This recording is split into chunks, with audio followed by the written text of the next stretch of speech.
Hey, welcome back everyone to the Midtown View. My name is Jim Wenk, and today I got a very, very special guest with me, Nkrumah Pierre.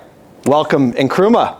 Thank you, Jim. Appreciate it. Otherwise known as the Master Connector. And you can look him up on LinkedIn as the Master Connector. That is your brand. Do you have that tattooed somewhere? No tattoo, but I do have a license plate. You do have a license plate. I knew Connector. that. Yep. Connector. Yep. That's amazing. Yep. So welcome. Thank you, Jim. Thanks for coming on. Appreciate you, man. Thank you. So, Nkrumah, we met, a couple years ago in our town, Garden City, with our families at an event.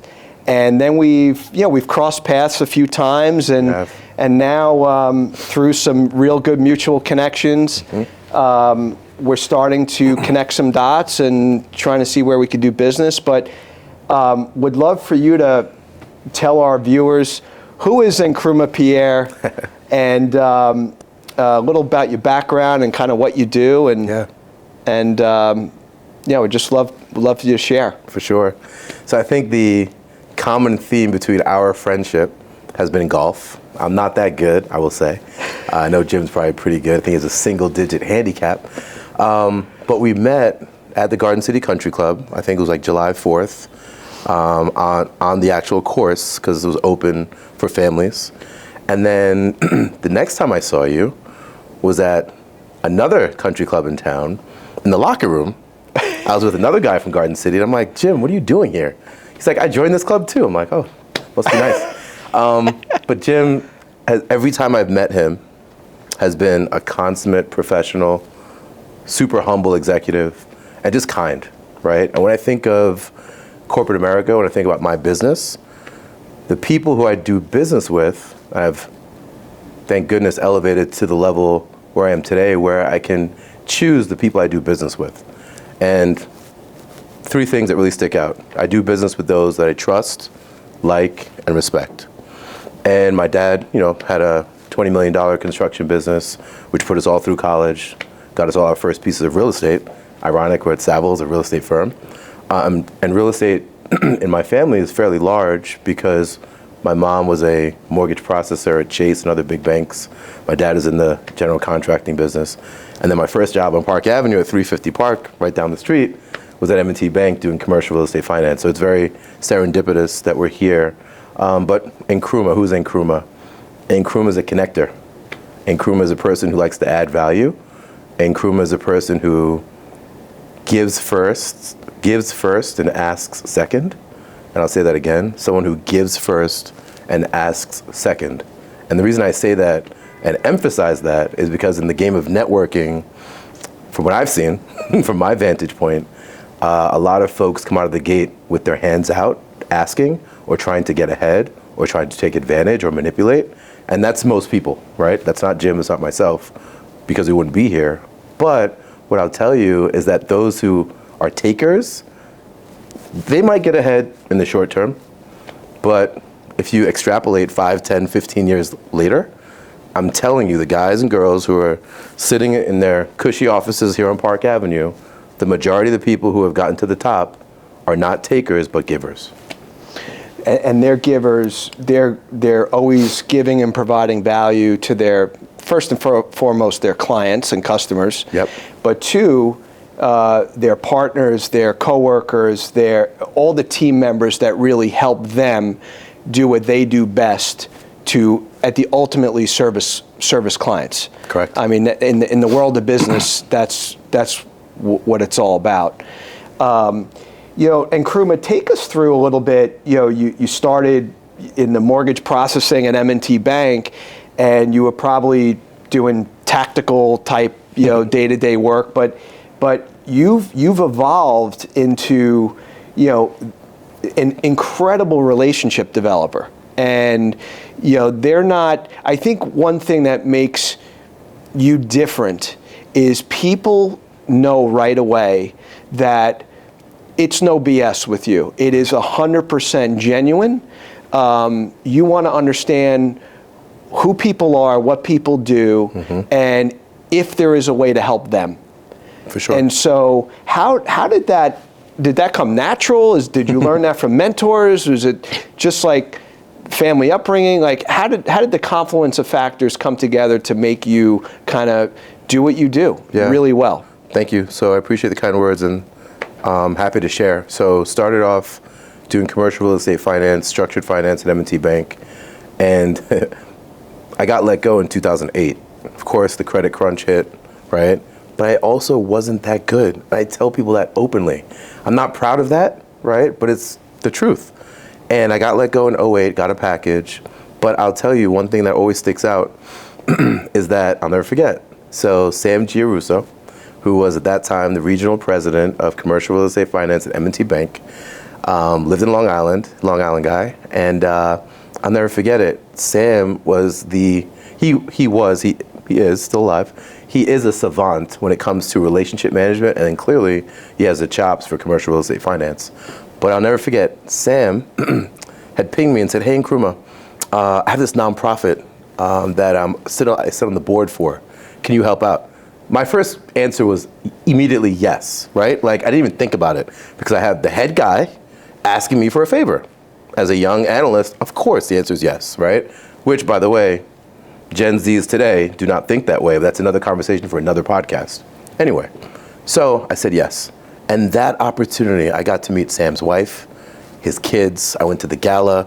He gave me a shout out, right? Our relationship skyrocketed, it catapulted to the next level because I said yes, right? Again, giving, right? Giving my time. I'm a junior guy. I had a lot of time, right? 1. 2, Sam then invites me on his boat, right? I come from a boating family, and my dad is a boater as well. So we go to Fire Island, from South Shore of Long Island to Fire Island. My boss had never been on Sam's boat. My boss's boss had never been on Sam's boat.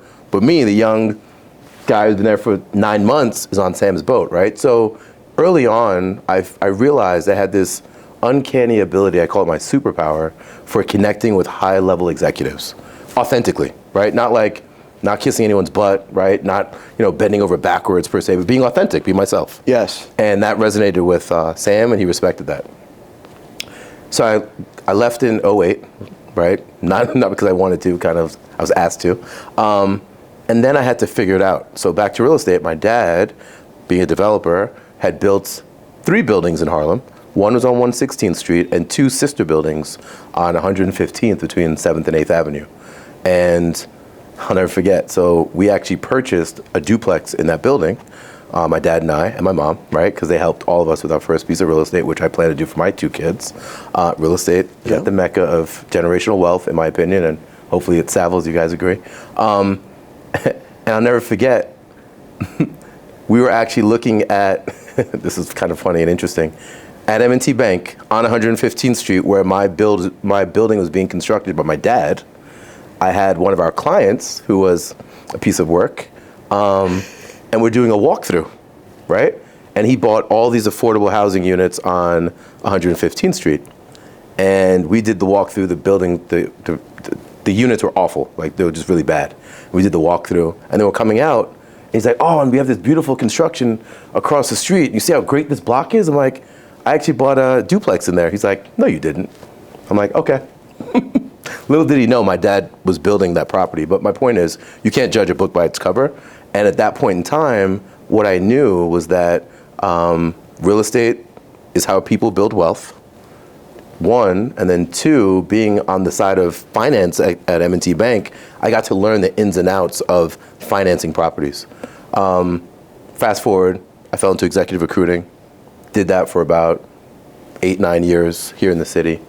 And then I started my own outsourcing business development consultancy, which is how I got into the accounting field. Okay, so why don't we, because I don't think you mentioned it yet, your current position. Yes, of course. And I don't know if you label it as head of marketing. Like, I know you're a partner, but partner, head of business development for PKF O'Connor Davies, or so, I'll let you. Yeah, sure.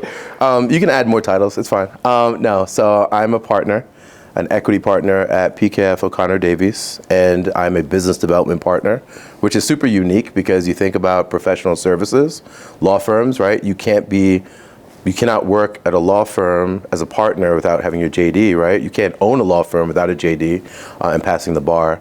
in professional services, accounting specifically, CPA firms, you couldn't be a partner without being a CPA. But what they've done is they've bifurcated advisory and a test, which is audit. And now with the advisory side, you think about like Accenture, McKinsey, right? These consulting firms, they have partners, right? So they applied that same thing to accounting. So on the advisory side of accounting, you can be a partner, right? So that was the ability. Without a CPA. Without a CPA, right. Yes. So that afforded me the ability to make partner. PKF O'Connor Davies, super entrepreneurial, middle market, top 25 accounting firm, headquartered out of Harrison with the second largest office here at 245 Park Avenue, right down the street. But I am a business development partner. My job, purely, I don't do accounting, I don't do tax, I don't do audit. If I did, we'd be in trouble. I promise you that. But what I'm fairly good at is connecting the dots. So my job is bringing in new logos, new relationships, and also deepening current relationships, providing tax, audit, outsourced CFO, outsourced IT, valuations, forensic accounting, litigation support, transaction advisory. So we do quite a bit within the M&A stratosphere. So family offices, it's funny, we had a family office breakfast this morning. We do work with a lot of private equity funds, hedge funds, and venture funds. And again, what I do is I bring together these executives in this world. So hopefully, one, they can network with one another. Yes. And then, as you know, if you bring together enough great people, what I say is, do good things for good people, great things happen, right? Do good things for good people, great things happen. So that's my MO. And I continue to do that authentically. Some people say, do you get tired or do you ever think you'll run out of connections? No, because I'm constantly adding to the funnel, right? If I stopped adding to the funnel, sure, I'd run out, but I don't stop. And then what happens is when you're doing enough good work for good people and great things happen, they introduce you to their friends, right? So I have friends in Garden City I want to introduce Jim to, and vice versa, right? And then it's like, okay, well, we went to this event and you mentioned, oh, okay, you have a client at this nonprofit or this private equity fund, and your CFO knew my buddy Dev, right? And then we had that connectivity at dinner. Yes. So, yes. Well, I have to say, what is absolutely remarkable is that you keep track of all of these different relationships, who people are, what they do, what sector they're in, what type of people they would benefit from meeting. And you are constantly putting together small events, bigger events, networking opportunities, and it's not just in the city of New York. right. You're doing it in, you were just in Arizona, you were just in Right. Florida, you're going to Florida Monday. So you're doing this Nationally. all over, Yeah. nationally. Yeah. So to your point, yes. So there's always a funny saying, follow the money, right? I say follow the connectivity. So I just made that up on the fly. Kind of like that. Follow the connectivity, right? So Scottsdale, I went to Waste Management, not just the garbage company, but Waste Management is the sponsor of this huge PGA event out in Scottsdale, Arizona. So again, a friend invited me out. He's also a client, and we had a great time. And out there, other friends and buddies of mine were there, right? So we connected, and I said, okay, well, I need to come back next year. So, my CEO said, hey, yes, let's get behind it. You thought it was a good use of your time. We can entertain. Let's do it. Great. And then I have a really good mentor. I went to Lafayette College. Shameless plug. Love Lafayette. So it's funny. I was the president of the alumni chapter of Lafayette when I was at M&T. And we had our first ever female president, President Byerly, and I got to introduce her at one of the clubs here in the city. And I got, on the microphone in front of 400 people, introduced her. Then afterwards, since I didn't completely embarrass myself or my college, they invited me up to dinner. And we went to dinner, one of the fancy restaurants in the club. And I sat next to a gentleman. I won't mention his name because, being respectful and confidential, but he became my mentor. He also became my client. And he lives in Sarasota, right? He's also a former board of trustee at Lafayette. And he lives in Sarasota. And everywhere I go now, everyone keeps saying, Sarasota, Sarasota, Naples, Sarasota, Sarasota, Naples. I'm like, I keep hearing this. I need to do something in that area, right? So one of our partners that I was in Philadelphia with was like, yeah, I live in Naples. I'm like, if I hear Naples one more time. So I'm like, all right, I need to do something in Naples. He's like, yeah, come out, come down, play golf. So my buddy from Lafayette, I told him what I was doing. He's like, oh, definitely come down. Let's play golf, and I'll take you to golf. I'm like, all right. Don't, twist my elbow. So we're actually going to be playing golf in Sarasota the night before. I'm doing a cocktail event in Sarasota. And how did I find the people? I just went on trusty LinkedIn, typed in Sarasota, right? I have 30,000 contacts, so I'm going to get a hit. And then of those people, when I typed in Sarasota, I had like 30 hits. I sent each one of them a note and said, hey, hope all is well. I haven't spoken to you in a while. I'm doing a cocktail event in Sarasota. They're like, 50% of the people responded, and then half of those people said yes. So I sent that note out. Half of them responded. Half of them said yes. So now I have 15 people who said yes. And typically, if you said you had 15 that said yes? 15 said yes. So out of 15 that say yes, typically what percentage will actually attend? Great question. It depends on the market, right? So remember, first time ever going to Sarasota. So I have no idea what to expect. And honestly, my partners are cool if 5 people showed up. And if my mentor and my client show up, we're fine, right? We'll just have a dinner instead of cocktails, right? But in New York City, my hit ratio is way better. So in New York City, I'll have 30% not show, 70 will show up. In Sarasota, it might be 50%, might be 40. I have no idea. Right. When I did my event in Philadelphia 2 weeks ago, we had 90% show up. But again, it was only 20 people at that event, right? So it was fine. 18 showed up. But then I did an event in New York City, the coldest day of the winter, and we actually had 130% show up. We actually had more people, which was weird because everyone brought a friend. That doesn't usually happen, and we blew through the open bar in 15 minutes, so that was tough. But it was cool to have 120 people at an event that I expected to only have 85. Right. So when you're developing these relationships, friendships, and a lot comes out of it. There's a lot of peer-to-peer networking, but ultimately, as it relates to generating or enhancing client, interactions with PKF. Yes. Ultimately, the prospective clients, they're going to end up doing work with other partners at your Absolutely. firm. The specialist. Yes. For whatever they may need. Yep. And ultimately, we know how the psychology of business works is they're going to be predisposed to want to do business with PKF because they like and trust you. Right. You're a incredible representation of Thank the you. type of professionals at that firm, and you obviously have very you have excellent specialists in-house, Yes. handling a variety of different disciplines, right, under tax and advisory. So,